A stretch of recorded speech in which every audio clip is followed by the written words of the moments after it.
Bitcoin realigns the incentives so that we can more easily change ourselves. Under the fiat system, all the incentives are so misaligned. And trying to become a better person is like walking up a steep hill with wind and rain in your face. Everything is pushing against you. Everything is pressuring you to lie, cheat, and steal. But when Bitcoin fixes those incentives, then that flips that around. If you want to become a good person, it's like walking downhill with the sun shining on you and the wind is at your back, and all the incentives are pushing and guiding you, incentivizing you to be more honest, have more integrity, have more gratitude, more generosity. Money is the way that we communicate value. Money is so much more than just a piece of paper or just a token or just a number on a screen. Real money is tied to work, and work is tied to, well, our energy, our time, both of which are finite. When our money is scarce, along with our time and our energy and our abilities and all of our resources, then it realigns, it pulls our lives in that better way as well. This unified language for expressing our value, our efforts, our time, our work, our energy, our resources, and all of that. And I see God's fingerprints all over Bitcoin. We're not physical beings occasionally having a spiritual experience. We are spiritual beings constantly having a physical experience.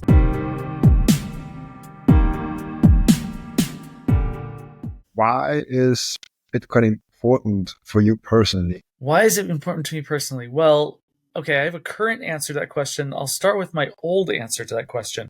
So I initially came into Bitcoin for the, I guess, political aspect of it. I wanted to, I was a very end the Fed, Ron Paul supporter, libertarian type. So I read the book, The Creature from Jekyll Island, back in early to mid 2015. I had actually just finished reading that.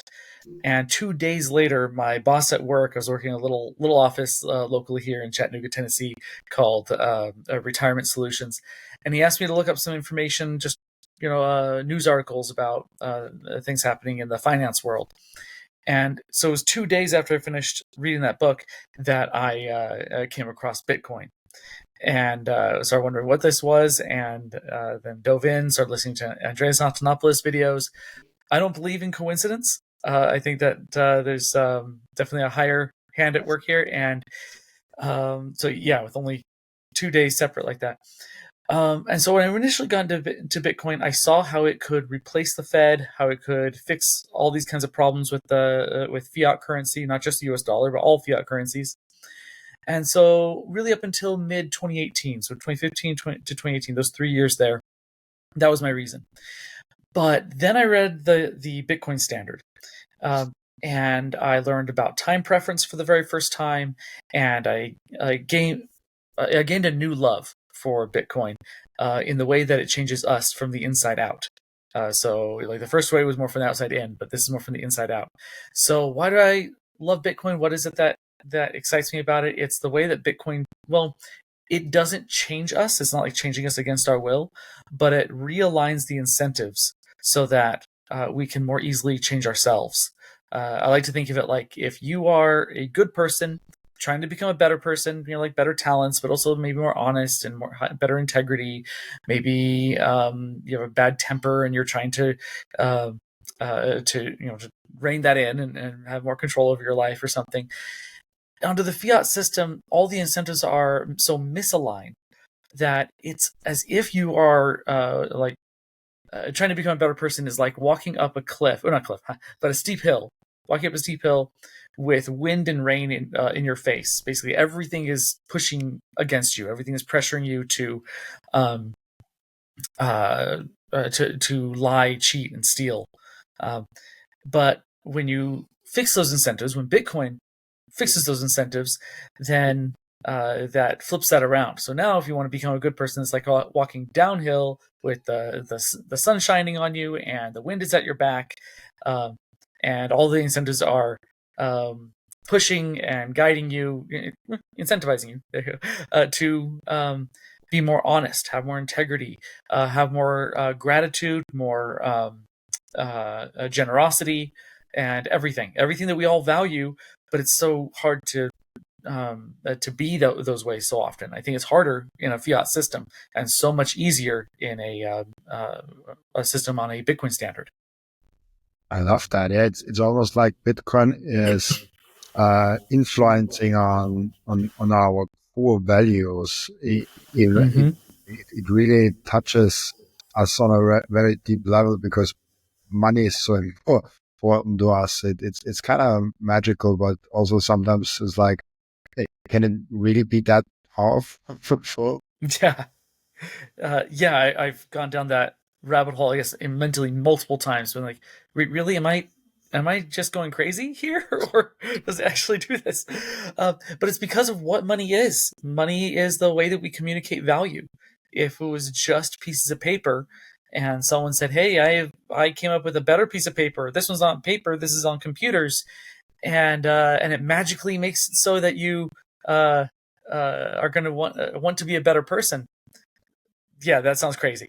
But money is so much more than just a piece of paper or just a token or just a number on a screen or anything else like that. Really, actually, if it's just a number on a screen or if it's just a piece of paper and not tied to any kind of work, it's not money at all. I wouldn't even call it fiat money. I would, or monopoly money or anything. I don't know what I'd call it. It's like it's just a well, what was the old saying I've heard? If money grew on trees, we would call it leaves. And so if money was just paper that was as common as leaves, that's exactly what we'd call it. We would rake it up, we'd burn them, and we would not value it at all. But because money, real money, is tied to work, and work is tied to, well, our energy, our time, both of which are finite, um, and our different talents and stuff that we again is also finite. We're not good at everything. We all have our different specialties. Because of that, when our money is scarce, along with our time and our energy and our abilities and all of our resources, then when we have a better money, it it realigns, it pulls our lives in that better way as well. And so yeah, just once you understand what money is, then everything clicks and it all makes sense. Yeah. And do you think sometimes that we are religious about Bitcoin? Do you think like that religious aspect of like, oh yeah, people come together on local meetups, they are coming together and they are almost like celebrating that magical figure of Satoshi Nakamoto. That like there's a lot of elements that you usually have in religion in Bitcoin. And I mean, I highly disagree with that, but there are people that call Satoshi with, compare Satoshi with the Prince of Peace and Jesus and stuff like that. Oh wow, yeah. So there are a lot of different routes with like 365 podcast episodes. I hear a lot of different opinions on a lot of different subjects, but, do you feel like that we're kind of a religion, or how does Bitcoin intersect, do you think, with religion? I guess it depends on what you mean by religion. I'm really glad you brought up meetups, people coming together. The original meaning of the word religion, if you look in the etymology of it, it means to bring together again. That like or it means again, and so that which was separate has been brought together.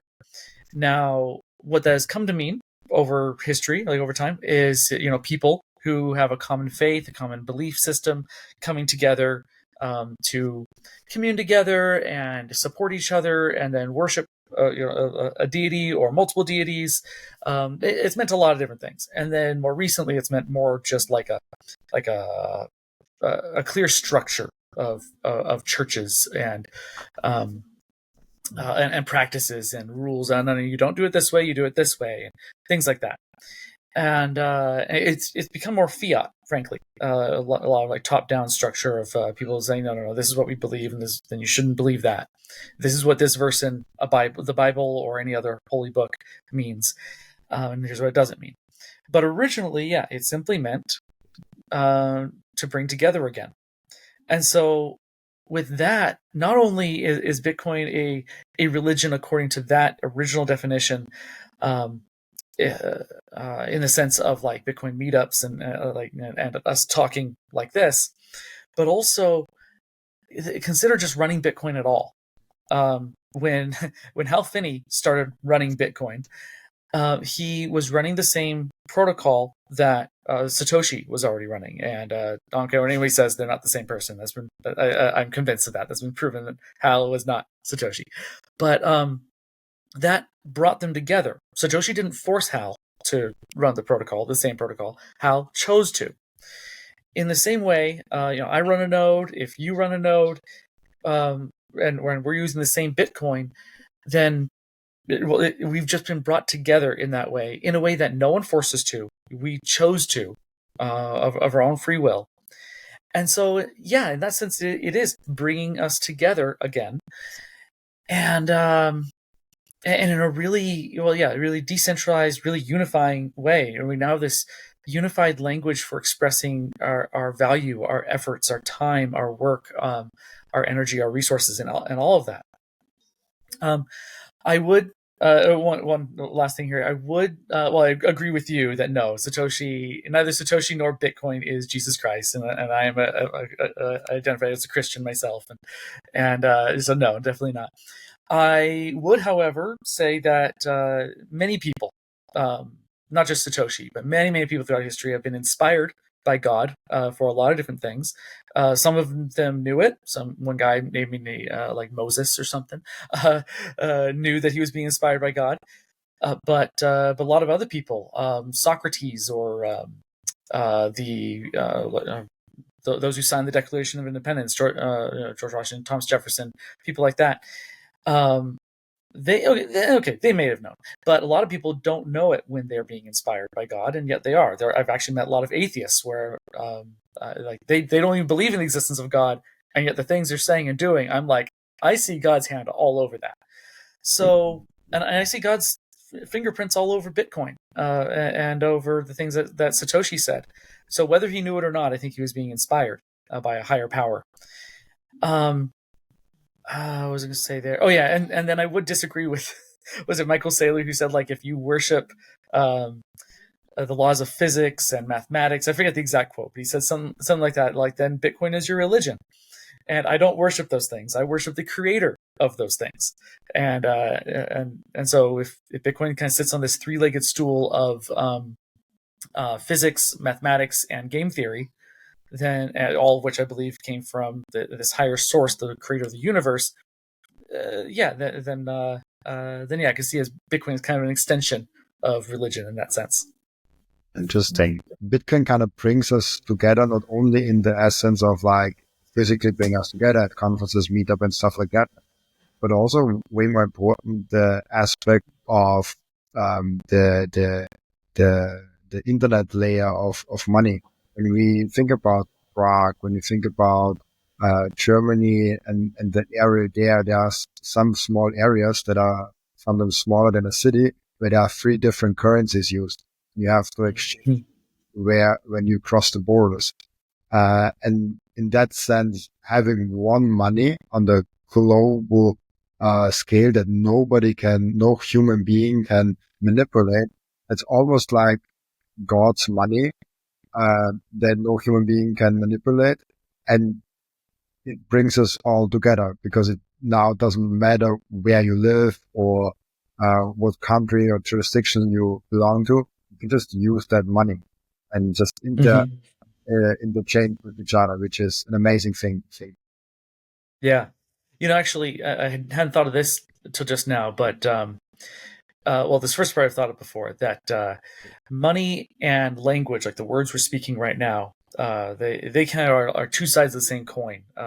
One side is of this coin of communication, let's say. So one side is just what is.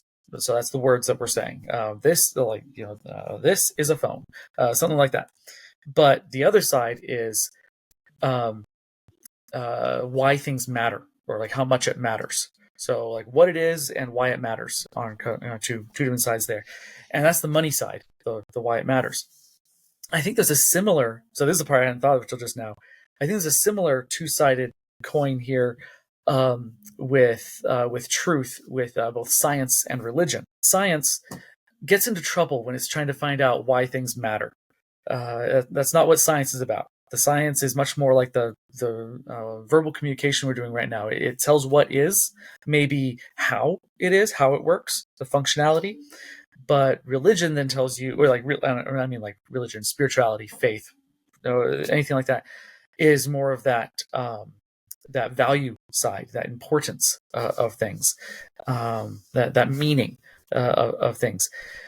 That and the religion gets into trouble. And oh boy, I'm gonna make a lot of other Christians and other religious people angry when I say this. That religion gets into trouble when it tries to tell how and what. That, for example, like this is where I'm gonna get in trouble. But that God created the world in 6 days. I'm not a believer in that kind of strict interpretation, like literal interpretation of parts like that in the Bible.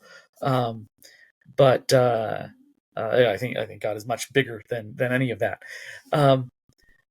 Where was it going with that? Oh yeah. But yeah, so each side can get it can get into trouble trying to cross to the other side.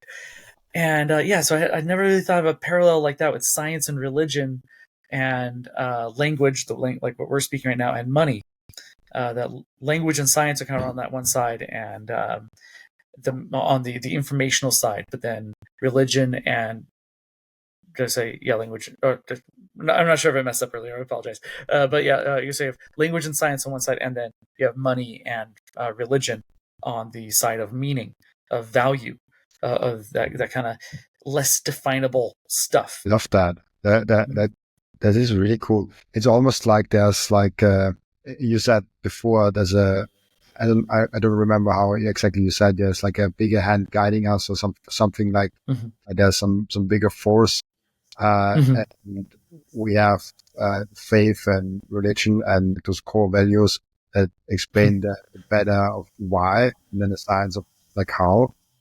It's a question of like, is Bitcoin kind of already predetermined, and we kind of now just figuring out the how. That's where my mind was going. Is there like a bigger hand that already decided Bitcoin is the thing, and it's when we're now trying to figure out with all those second layer technologies of like, oh, how actually we gonna do it with Bitcoin, because that seems to be the solution for the future.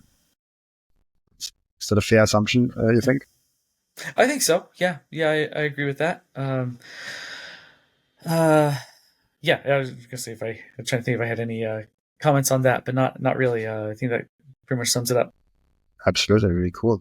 Perfect. One more question on that, because we talked about Satoshi Nakamoto. Do you think it's important that he is not known, that we don't know who he is? Is that an important thing of the Bitcoin story? Yes, I think it's vital. In fact, a little personal story here. I had a dream once several years ago. I sometimes dream of Bitcoin things. And one dream I had was where I discovered I forget the details of it, but I discovered the actual identity of Satoshi, and it was on a piece of paper where some things are blurry in dreams. I of course didn't remember what it said or anything, but there was some information that connected it to some person. It was a fictitious person in the dream, but I knew exactly who Satoshi was. And I also knew that this piece of paper was the only evidence. It was not digitally anywhere. It wasn't anywhere online. This was the only evidence, and it would absolutely undeniably prove that it was this one person if I published this abroad. And so I had a choice to make. And at the end of the dream, I walked to the fireplace and dropped the paper in the fire. And I was like, no, I'm going to take this information to the grave because I know who it is. And now I'm destroying the paper, even if someone, and these thoughts came to me as I woke up. I was like, yeah, even as I was kind of slowly waking up, even as if someone found out that I knew and tortured me for the information, and I told them, there'd be no way to prove it because the actual proof had burned. They would just have to take my word for it. And so it was just an interesting thought experiment that I wonder if any of those listening to this found out some kind of undeniable proof like that about who Satoshi was, what would we do with it? Would we just keep it to ourselves? Would we publish it? Would we destroy it? Try to wipe our own memory of it, or what? Because so I think, and we were talking earlier about the kind of dualistic science, religion, and language and money earlier. And I think the importance of Satoshi being anonymous is important in a similar way. There's kind of the, on one side, the structural importance of keeping Bitcoin decentralized, making so that people aren't trusting, let's pretend, okay, my own personal guess, by the way. No, this is not from any kind of. I don't have any proof for this or anything, but my own personal guess about who Satoshi was Len Sassaman. I think it's. I'm not sure how to say his last name. I apologize to him and his family out there. But for any of you who don't know, Len was a cypherpunk involved with the other cypherpunks at the beginning of Bitcoin, and it's very possible that he was, being Len sometimes and Satoshi other times. But unfortunately, in mid 2014, 2011. Sorry, in mid 2011, he took his own life, and it's very tragic. But that's my personal guess is that it's him. So let's say thank you. Yeah, Sassaman. Okay, it was the second A. I wasn't sure if that was in there, just from my memory. Yeah. And so it's possible that it was him. Maybe likely, maybe not, but that's my own personal guess. And let's say, so if it actually was him, then people, and that was proven and it was known, it would, first of all, make it so that people would start, focusing on other things that Len said. And like, well, Satoshi also said this. Satoshi, or Len, also known as Satoshi, once said this and this and this, and use that as as justification for maybe a change that needs to be, or they think needs to be made into Bitcoin. I mean, we already had people, we still have people today, but especially during the block size wars, had people pointing to the very first words of the white paper. It says their electronic cash system. And so justifying the move to bigger blocks and changing the Bitcoin Cash and stuff. So we already have people doing that, and I imagine that would be happening a lot more if we knew who Satoshi was, but using all the rest of that person's words, everything else they've ever said in person or online, I guess kind of really a way of outsourcing our thinking, saying, well, Satoshi said this as an appeal to authority. That's what I'm trying to think of. So that's on one hand. On the other hand, then you just have the mythical aspect of it. I know Tomer Stroylight has written and spoken a lot on this. This mythical aspect of Bitcoin, that this is, we have so many myths today. Like, I don't want to say myth like in a disparaging way, but we have so many things that are of a mythical caliber. Even if you completely believe that they're real, like I believe in a man who died on a cross and was resurrected 3 days later, but that happened 2,000 years ago. But now we have the story of a person who gave us this money and disappeared, and that happened. I mean, he disappeared 14 years ago, something like that, like a decade and a half ago. That just happened in the scheme of things, and yet, like, it's obviously not as big as like the story of the resurrection of Christ, but it's still a big deal. This person has never been found, and he's never once used the money that he created. He has roughly 1 million of these Bitcoin, and if he ever touches them, if they ever move, you, me, everyone will be able to see it. But it's never happened. Here it is, early 2025, and still nothing. And I believe it will still never ever happen. That was actually another idea I had a while ago. Was it's a story idea that's tossed around in my brain, but I haven't ever had a chance to write it. Of someone many years in the future, like centuries into the future, who creates a new Bitcoin wallet, and just in this story. And I'm not sure if you're familiar with the concept of a collision in cryptography, especially with the kind of cryptography Bitcoin uses. It's insanely unlikely, where basically you can choose a random seed phrase, and what if you happen to accidentally choose Satoshi's seed phrase, and you found all his coins. They're all right there.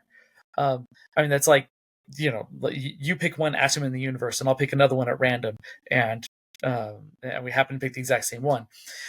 In an infinite amount of time, sure, it's possible. In a few centuries, it's still so unlikely, it's mind-blowing. But just for the sake of a story, what if? And so in this story, the character has grown up in a society where there's space travel and everything. There's really high technology, but really low time preference. People are peaceful, yes, but they're not just all like living in harmony together. No, they're still People are hashing things out and discussing things, but there aren't these fiat systems, whether it's fiat money, fiat religion, fiat education, fiat medicine, or anything else, fiat food, any of that. So it's a much, much better world, the kind of world we're looking forward to. And then this person is kind of put to this test. When they discover Satoshi's coins, what do they do with it? And and this was definitely based on that dream that I had loosely based on it. And the story would be about how, so the idea I had was they then use those coins to sign a message on the Bitcoin blockchain, because now they have another coin. Sorry, they use that seed phrase. They use that private key to sign a message and pretend to be Satoshi and be like, I am still here. It's been like 400 years or something. And it's like, I am still here. And then the character goes and destroys a private key. And that's how the story ends. And just showing, like, even with 1 million full Bitcoin, this is in a day where you could buy a house for like a couple sats or something, because it's hundreds of years in the future. And the person's like, nope, this is not my coins. And if I use these, this will destroy people's faith in this economy and in the story of Satoshi, to say nothing of just the economic factors of suddenly reintroducing roughly 1 million Bitcoin into the economy. So minus all the ones that have been lost and stuff. So you're talking 16, 17 million full Bitcoin circulating around in this multi-planetary civilization. And now suddenly, nope, not 16 or 17, not 17 or 18. Like, you're at 1 million. We just bumped it up by 1 million. The amount of inflation that would cause. So those characters are just like, nope, I'm not going to do that. And they just know from low time preference, like, I didn't learn, I didn't earn that money. That's not mine. And having that self-control, that level of self-control to just say, no, for all these reasons, I am destroying the private key now.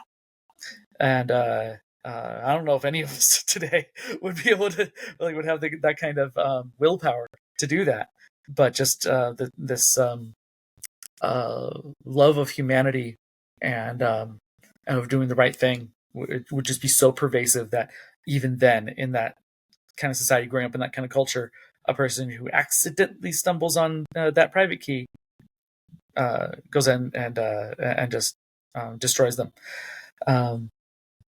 Anyway, sorry, kind of rambling now, but that's just a story idea that I've had for a little while, and now I've told the whole story, so I don't know if I'll ever write it. It's an interesting thought experiment of like, okay, well, I mean, it's so freaking unlikely.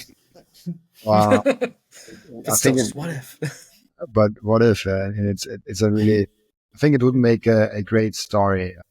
You could even make a kid's book out of that, or like some like short movie like that. Like, there are really good potentials in there where you can put like human emotions and like a storyline in there around that one. So I think it has a lot.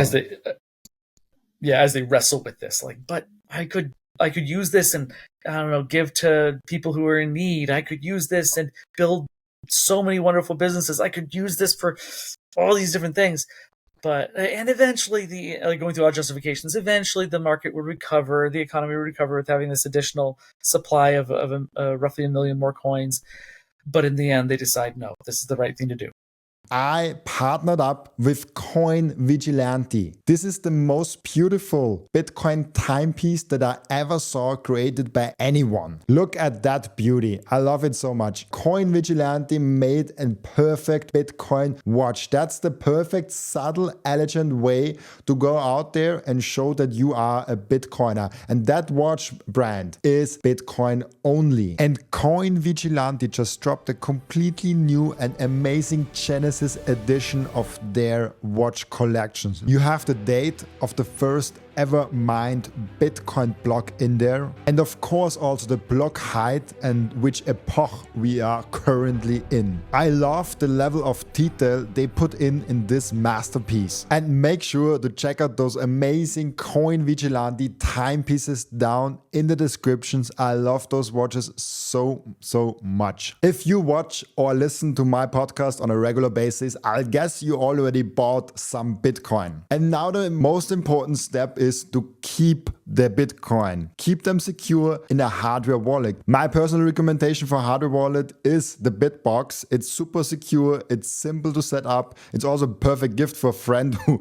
has still their Bitcoin on an exchange. And you can get a 5% discount with the code Robin at the checkout. Visit bitbox.swiss/Robin to get your BitBox. And the next step is to really level up your sovereignty as an individual. You have to have the most secure self-custody setup. You have to secure your own devices. You have to protect your privacy. You have to set up an inheritance plan. And depending on where you live, you even want to have a plan B, a citizenship where you can move in case something goes really, really wrong. And through all those steps, the Bitcoin way is guiding you through step by step. And if you visit thebitcoinway.com/partners/Robin, you even get a 30-minute free call to find out how you can level up your sovereignty. To just hit delete. But in a lot of ways, I think long term, it might even make Bitcoin stronger, because I sometimes hear that thing out, oh, like what if the 1 million Bitcoin moves? And I'm like, yeah, that's not a problem. Like it will probably, if they actually move, will probably tank the market short term a lot, or not. We don't know, but I think it will tank the market a lot. But long term, it will survive because it's not something relating to Bitcoin, and it's something that is like out of the way, and we don't have to talk about it anymore because we have. So like it's one of the attacks that I think would make Bitcoin even stronger. But coming back to Satoshi and coming back to this, I think the keys are anyways gone. Like I think no one is in possession of those keys. I think Satoshi is very likely dead, whoever he is. It's also interesting. Most stories I hear about Satoshi, also about as with Len and many others that are compelling. All of the compelling stories are where Satoshi is dead. It's true, but I have a very high conviction on that Satoshi is no longer. And the thing is, I think we will never find out who Satoshi is. I think we will never find that missing undeniable proof that who Satoshi Nakamoto is, because he was so careful in exactly avoiding that. There are so many different stories out there and so many different directions. It's just like my only two opinions on Satoshi is he's probably dead, and we probably never find out anyway. So why bother talking about it? Yeah, because it's entertaining. Yeah, it's fun to imagine. Like, who could he have been? And I think you have different possible scenarios. This story actually comes from one of my oldest kids. Actually, I didn't mention this earlier. About fun fact about myself: I have 6 kids, and my second oldest is almost 16. And he and I were talking once several months ago, and together we kind of came up with another story idea where Satoshi comes from the year 2140. He's a time traveler, but in his version of the year 2140, it's beyond dystopian. It is the worst of the worst of the worst kind of dystopian world. But he and a few others are able to still develop time travel.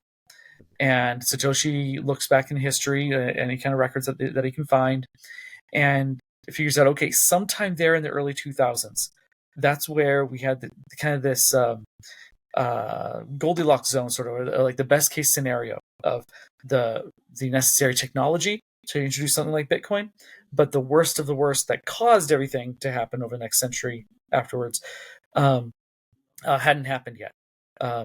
And so he travels back to roughly the year 2000, or early 2000s or something, and then starts to build a life, staying secret.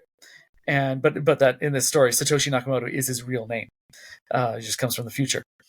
And and then in, what was it, like August of 2008, he bought the domain for Bitcoin.org, or it was something like that. I forget.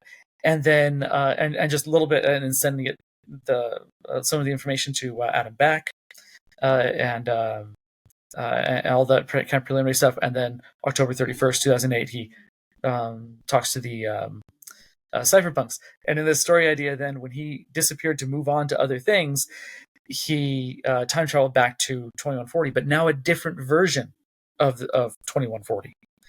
To see, okay, now that Bitcoin exists in this new version of the past, how have things changed in the future?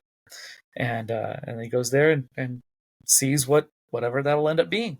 But that's just another idea that, like, oh yeah, what if he was a time traveler? He didn't die. Of course, I don't believe that for a second, but I'm just saying it's fun to imagine. It's fun to kind of fantasize. Who was he? Was he a time traveler, an alien? Was he just a dude, just a guy who woke up one morning? Oh hey, what if we put the hash cache stuff and combine with this, and then add this difficulty adjustment and things? And what if we just did that? And that's much more likely. That was something more like that, but we'll never really know. But it's fun to speculate about. I guess, yeah. When you're done speculating about the price, you start to speculate about things like this. I'm at this point where I'm like, we got so many speculations around the price, anyways, already. Where I'm like, okay, there are a lot of variants that can actually happen, and I'm anyways all in. Like, why should I spec price? Obviously, like, if it goes up, my net worth goes up. If it goes down, I can buy cheaper with the income that I have. So anyways, it doesn't make a difference for me. Like, I don't hope for anything. Like, I'm young, so I would benefit from a longer streak of like lower price. But also, if it shoots up, I'm not gonna complain. That's not both ways. Yeah. But yeah, it's very fun to talk about. It's Satoshi Nakamoto time traveler. Also really interesting. Is Satoshi Nakamoto an alien that comes on Earth? And they kind of want to civilize Earth, but they're like, oh shit, like what money they are using up first? Let's give them nice money. Let's put things in place so they kind of expand as a civilization, and they kind of put us in the right direction. I mean, very unlikely, but fun to imagine. And then another part of like, what if there's like multiple dimensions, like the time traveling thing? Maybe we're just like in that time travel thing where there is Bitcoin and there's like multiple dimensions of multiple realities. I guess it's very very confusing for the human mind to understand. It's easier to just think like, oh, there's like one world. There's no time traveling. There's no aliens. There's like nothing coming to us. But it's not impossible. I feel like it's also I do like the theory that we might just play a really realistic video game, because sometimes it just feels like there's something programmed. There's something like, oh, like this went interestingly smooth. Like this was weird going. Like, why is that happening to me now? And stuff like that. And I'm like, okay, if you look at video games 50 years ago, they were like really bad and you can easily distinguish them. If you now play, let's say, FIFA, like the football game, the soccer game, and you just take a quick look, you don't know if that's a real game. Not because it's like, it has the same camera view, and from far, you don't know if that person is an actual football player or not. And so what if the video games get so good that we don't even know like if we are in one or not? But then again, I try to stay away from those theories because they can bring you to an interesting place in the mind. That's yeah, and they're impossible to prove one way or the other. I think the term philosophers and scientists use is non-falsifiable. I'm not a scientist, so I'm like, is that the right term? But yeah, so it's not really something that you can't compare it to something else that's outside of it, and so it again can be a fun thought experiment. And personally, I think that there's way too much consistency to the universe and to just to life and the world around us. But yeah, maybe that's exactly what God did, is he created this kind of simulation for us. What was there's a saying I heard one time many years ago. I think I remember it. It's we're not physical beings occasionally having a spiritual experience. We are spiritual beings constantly having a physical experience. And so I think that's what this physical experience is. Maybe call it a simulation if you want, but it's. But I don't believe it would be created by a finite hand. By there's always that some imperfections here and there. Even if we get really, really, really good that our minds can't notice any of the differences, or like any of the inconsistencies and stuff. The inconsistencies and lack of perfectness is still there. Lack of perfection is still there. But in this world, it just like we just keep digging, discovering more and more, and it stays consistent. So if this is some kind of simulation, a physical simulation from some higher power, then yeah, it would have to be from some infinitely higher power, some infinitely knowledgeable and powerful being that created all of this and created all of it for us, so that we can learn and grow and just experience all of this and find joy in all the things that we experience. Yeah, the alien theory is kind of my favorite one from that, because that's the thing that I can most imagine. The multiple game via a video game, or like that time traveling that I let's say I have a hard time going there even with my mind for fun. Yeah.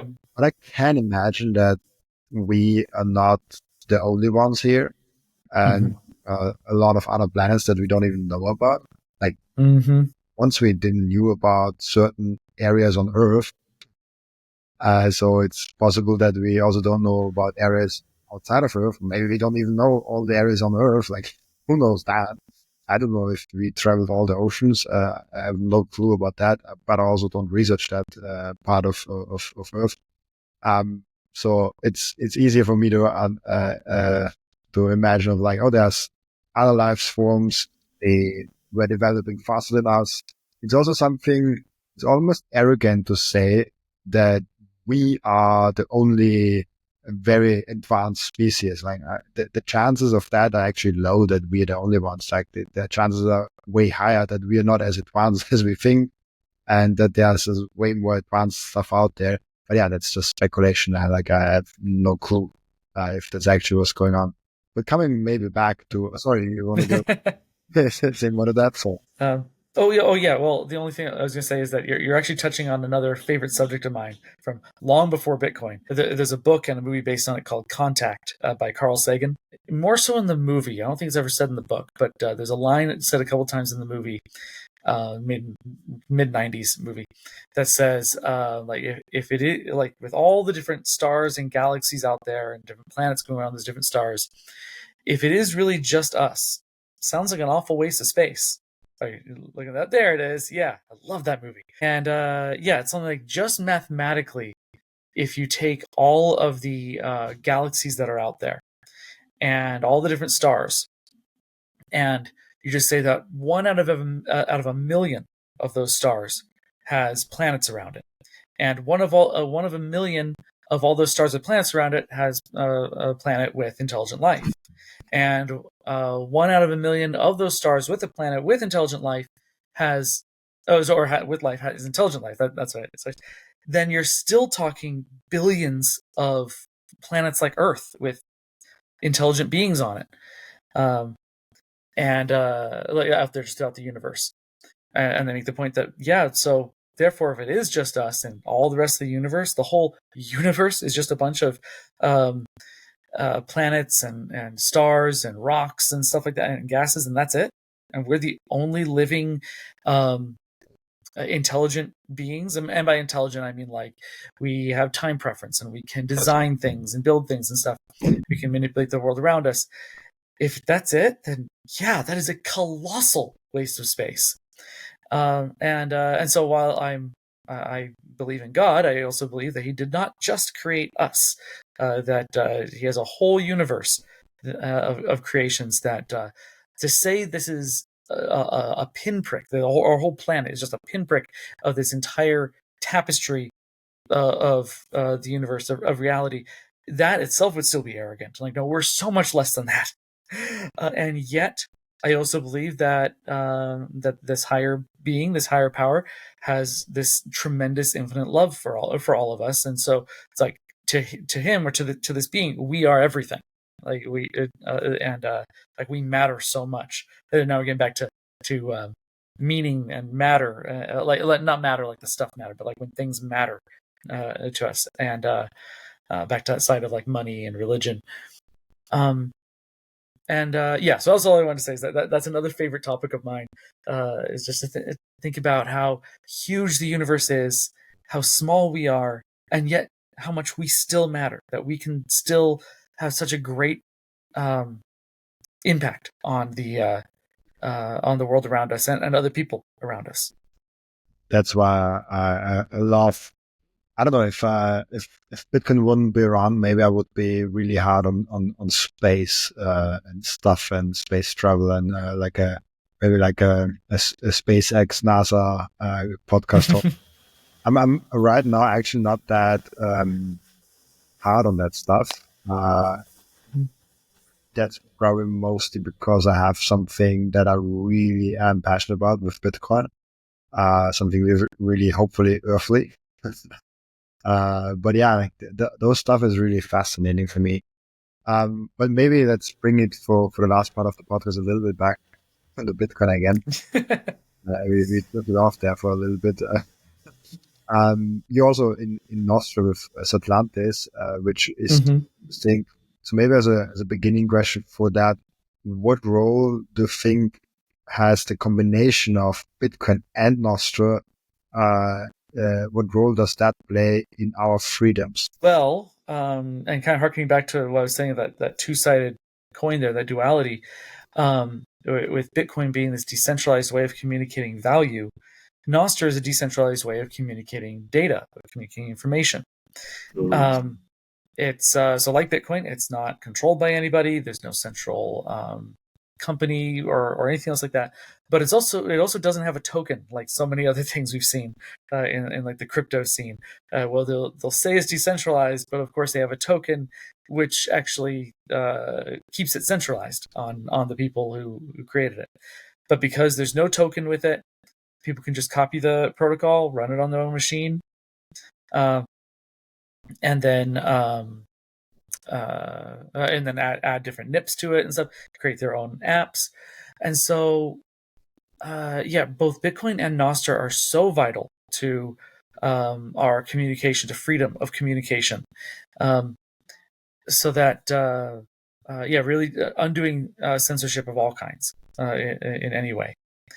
I think every time we talk about freedom, like with Bitcoin or Nostr, I always want to talk about responsibility, of keeping your own private key, of knowing that what you say on Nostr and what you transact with Bitcoin is irreversible. Now that comes with a nuance, a little bit of a nuance, especially with Nostr, that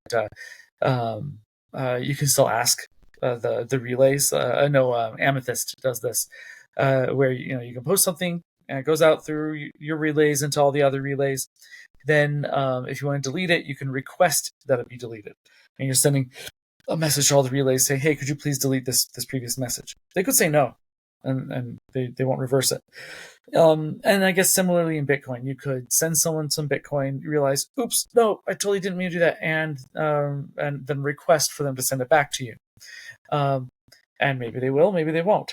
I know there have been times where somebody sent they were using some wallet for the first time, and they're planning on sending like a large amount, like a whole Bitcoin or something as the transaction, and just a little bit of sats as the fee. But they got that swapped. They sent a little bit of sats as the transaction. They sent like a whole Bitcoin as the fee. I've heard of things like that, or I think it was multiple Bitcoins. And I know of at least one, maybe two different times in the past. I can just bring to memory where the person who did that contacted the mining pool that mined that next block and explained the situation. They looked at the transaction. That's exactly what it looked like, and they obliged and reversed it. But I know of at least another time where the person reached out to them, tried to contact them, and they never heard back. Or the pool said, "Sorry, there's no way for us to verify if you're telling the truth, so we're just going to keep it. Sorry." Or it's already been distributed to all the people in the pool, so there's nothing we can do about it now. And so, like, while both with Nostra and with Bitcoin you can request a reversal, like it really still comes down to you knowing what you're doing and you being accountable for your own choices, whether those choices are with words you're saying or with money you're sending. I'm getting another message here that my computer's having difficulty connecting. Okay, it just disappeared, so maybe we're fine. I just wanted to give a heads up. I still hear you perfectly fine. Okay, cool. Yeah, so what was I saying there? Oh yeah, so there's that responsibility aspect there, and I personally can't imagine. Okay, first of all, I couldn't imagine Nostra before Nostra came around. Though I was trying to imagine it. I was like, oh, it'd be so great if we had something where we could communicate, some kind of social media thing, where no one's in charge. Well, I don't think there's anything else. I don't think there's a third side to this at all. I think those are the two different kinds of communication: communicating value, communicating information, and so I don't anticipate there being something else. That's kind of like how Nostra and Bitcoin are really two very separate things. I don't think there's a third separate thing. I think it's just those two. Then they can be integrated together. But and before Nostra came around, I was on the lookout for any kind of decentralized social media, any kind of communication thing where I wouldn't have to worry about censorship and I could be fully in control of everything that I write and say. And yeah, I do believe we found that with Nostra. But I think Nostra is also more than what people are saying. Kind of more and also less in some ways than what people are saying. More in the sense that I don't think it's just for social media, but also less. I don't think it's like these apps that are using Nostra. I heard someone say one time that Nostra, like the protocol itself, is the identity layer for the internet. So it's not like a totally new internet. It's not a separate internet side by side. There's already the internet stack, and it can just be slipped in there as the identity layer. And so other websites that you're already using, other services that we're already using online, could simply adapt Nostra, start implementing that on the back end. Excuse me. And then everyone can start interacting on there with the same identity, the same NSEC that they're using elsewhere. So rather than logging into some place with your Google identity and with your Facebook identity or your Twitter identity or X whatever identity, instead of using those other centralized systems, those platforms to sign in, you're just using this basic protocol that no one controls, and you can log into everything the exact same way. And you can verify, this one person on this website is the same person on this other website because the NPub is exactly the same. You can prove that cryptographically just looking at the NPub, and even easier methods as well. And where was I going with that? Let's see. Oh yeah. So I think it's not just decentralized communication, but decentralized identity management for the internet. And that's what you're trying to do with Sotlantis, right? Yeah, and so at Sattlantis, we hadn't really brought up yet in this conversation. At Sattlantis, we are building really a super app, like a combination of a lot of different things. Rather than having TripAdvisor for when you're going into this one place and like some other city, and a Facebook group for different things you're interested in and for people who live near you in your city, and meetup.com for different events that are happening in your area, and Yelp for reviews for different merchants there in your city. Just bring all that together so that there's one place where you can communicate with people locally to you, to other cities you either have plans to visit or haven't ever visited before. And then you can communicate with the people there. You can see the events that are happening there in those different cities. You can go to a map. We have a whole merchant map in all the different cities and see all the different merchants there, and sort it. So you can find all the merchants in the city that accept Bitcoin, ones that maybe advertise as being seed oil free, or anything else like that. Whatever may suit your interests. Then the other power, so kind of tied with that whole identity layer of Nostra. Nostra then allows us to build a social graph of for everything you've done, everyone you've connected with through it, through Nostra. That again, like if you're just looking at someone's social graph on X, on Twitter, but they're also using Instagram, those two social graphs do not connect. They're not on the same plane. They don't communicate with each other at all. It's actually it's a lot like using two different kinds of currencies. Except these, they don't really exchange well with each other. Maybe someone you're following on X or Twitter or whatever isn't on Instagram or Facebook or anything else like any of these others. They're only on X. And so Nostra then gives us this ability, this really unique ability to curate what you're seeing on, and this is what we're planning on doing on Sotlantis. It's still extremely early days right now, but the long-term plan for Sotlantis is we are going to build it so you have this unique experience that is relevant to you and your interests based on the people you follow, the people you interact with on Nostra. So, like, imagine when you go onto something like Yelp or Google Maps and you look up a business and you see that it has 4.5 stars. And you see, okay, it has 36 reviews, giving it an average of 4.5 stars. But you don't know any of these people, like any of them. Maybe they have completely different tastes than you. Maybe they're like you are looking for a really good seed oil free, maybe even carnivore restaurant, and most of and you look up one restaurant and it has a 1.5 rating, and maybe those people who rated it were vegetarians and vegans. Like you don't know, and so we generally will choose to follow the kinds of people through Nostra and just anywhere else who we agree with or we are interested in what they have to say. We see that we have similar values as them. So the idea that we have for Sotlantis is you can go on, or you will be able to go onto the map and look up a business and see reviews on it. But these reviews will be from people you like. Right at the top of the list, you'll see the reviews from the people you follow, and maybe even the people they follow. But we'll be able to build that set of reviews based on your social graph to give you the most relevant, most curated experience. That way, you're only seeing things that matter to you, or at least most likely things that matter to you. And that's not just for reviews, but it's also for what people think of the city in general. There's a whole like scores page on the city, as well as posts that have been placed there on the city, seeing ones from the people you follow or people closest to you in the social graph, as well as events and just everything. So you and I on Sattlantis will get an entirely, maybe not entirely, but different experiences, at least slightly different experiences. Yeah, and just that way, and this is just something that Nostra allows us to do that was never able to be done before. Yeah, so I was going to say that way, Sotlantis can become a tool to help you in your life off of the computer. So you can visit places, visit people, and do things according to your interest. What can we learn from you besides Bitcoin? Besides Bitcoin, I think, well, yeah, we can learn from me personally.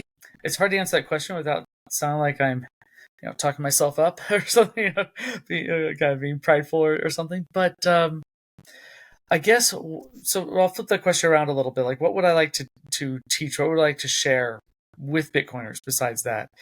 Besides Bitcoin itself? And I think, how do I put this into words? Like, I'm all about like human interactions. Online is nice, but in person is best. It's one of the reasons why I started a meetup in my hometown of Chattanooga, Tennessee. I live just south of there, so not actually. I'm not even in Tennessee. I'm in Georgia. But I started that because the interactions online were just not enough. I wanted actual connections with people, and I wouldn't really call myself an extrovert. According to like the MBTI test, the Myers-Briggs test, I'm INFP. So I'm an I, not an E. I'm an introvert, not extroverted, and so I find greater joy and more. I get better recharge from spending time alone, like in a library or at the forest or something like that. But I still need just a few people to connect with. I need those eyes to look into, the hands to shake, and people to find that connection with. Oh, there you go. Yeah. Mediator. I didn't even know it was called that. Maybe I did a long time ago and I forgot. But yeah, I know I've tested it as INFP before. So even someone like me who's more introverted, I still needed something. I still needed something that could me connect with other people and help me to see and feel what they're feeling. You point out empathy right there. In search of a calling. Well, that goes right there with my handle, like on Twitter and Nostra and stuff. I go by Geeky Guy, which is kind of a combination of the word geek and the Japanese word ikigai. Basically, your calling, ikigai is your calling or your purpose in life. Man, I was searching for that all the time. So after the call, could you send me a link to this? I haven't read this, but I've read some others, but years ago. And just skimming it as you're going through it there, I'm like, oh wow, that's hitting right there. But anyway, so how we interact in our with other people daily. Just so that people, because there's some people that just listen, I pulled up next to the site from 16 Personalities where it's explained the INFP FP type that he said he is. And it really hit home. So like if someone is just listening, it was probably very confusing 3 minutes right now. Yeah, thank you. Thanks for explaining that. Yeah, he was showing me a website with all of that. And what was I going to say about it? Oh yeah. So what can you get from me?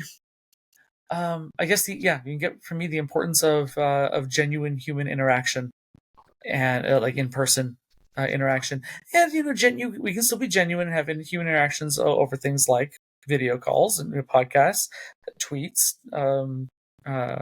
chat groups, and anything like that, of course.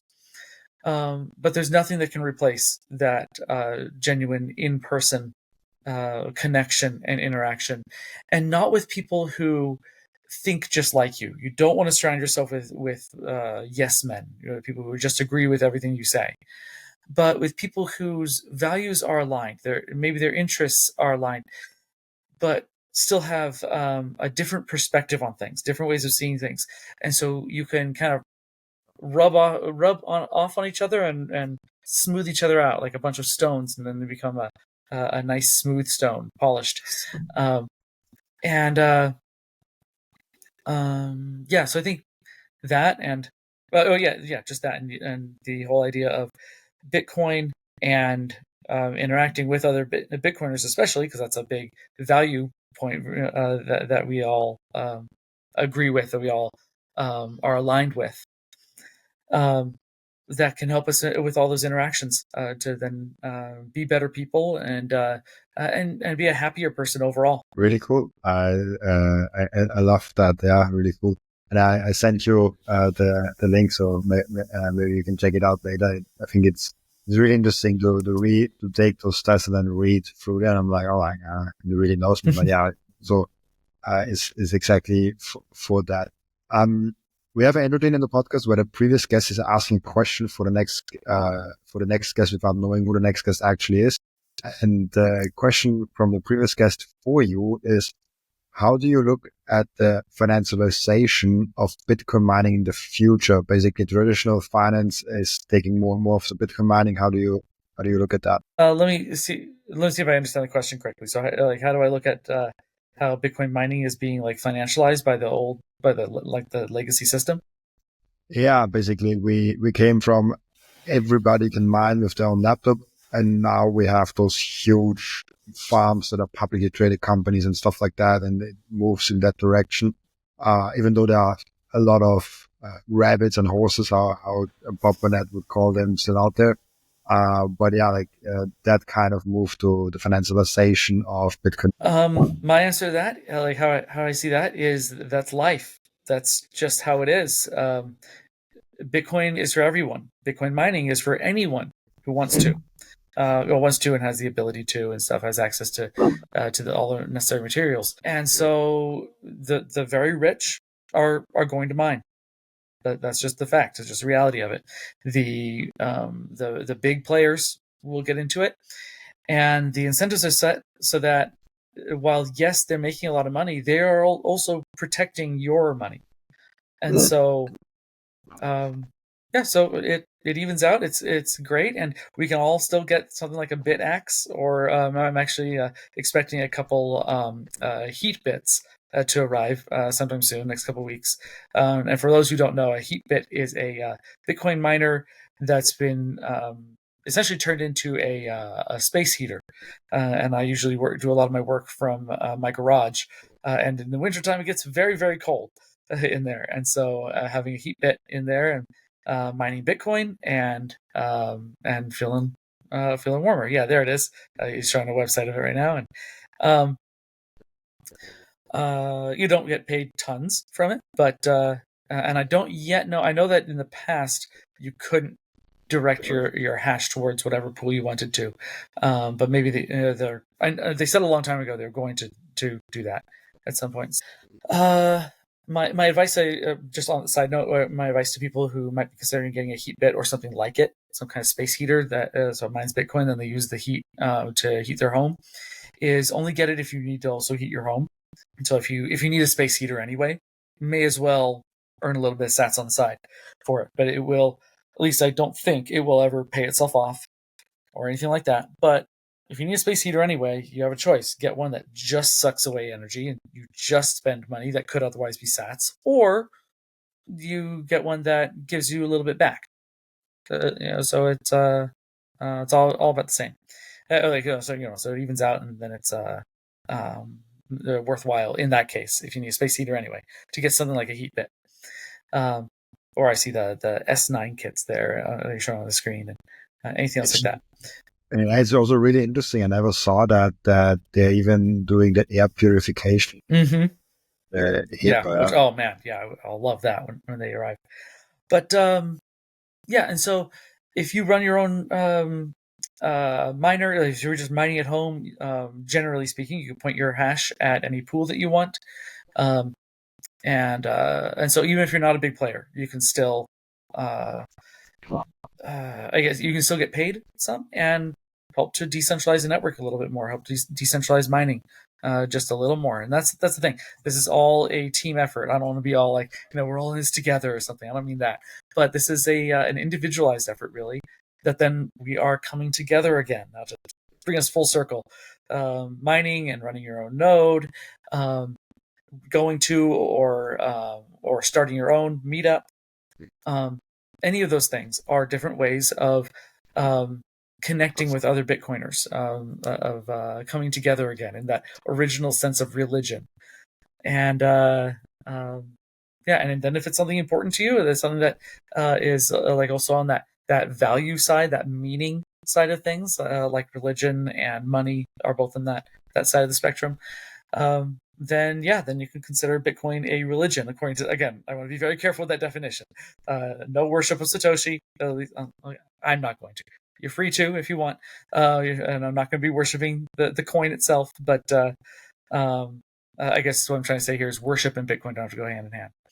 But yeah, back to mining though, it doesn't really matter to me that all the big players are. I'm just grateful that anybody who wants to mine is mining. You really brought it back with a wholesome episode and a full circle moment, beginning or the middle and the end. Really cool. Thank you so much, Jason, for being on the podcast, for taking the time here today to have the conversation today. Before I let you go, where can people find you? I guess on Nostra. Is there anything that you can tell us outside of the public, the NPub, to where people can? I will also put it, of course, in the description so people can just directly go there. Yeah, for sure. So on Nostra, Twitter, most places, my handle I use is, I mentioned it earlier, it's a Geeky Guy, so it's GeekiGai. And so it's like geek and ikigai mixed together. But I also go by Jason Hodlers. I don't hide the fact that my actual last name is Sellers. but I go by Jason Hodlers because Sellers is not a great last name in the Bitcoin space. And Yep, that is first. Oh, really? I needed a second for that. Sorry. I used to go by the last name Byers, but then I'm like, no, I'm not really buying Bitcoin. You don't buy money, you exchange. But yeah, so I'm like, I hodl, so I'm Jason Hodlers. But yeah, so you can find me on Nostra and Twitter and even Telegram.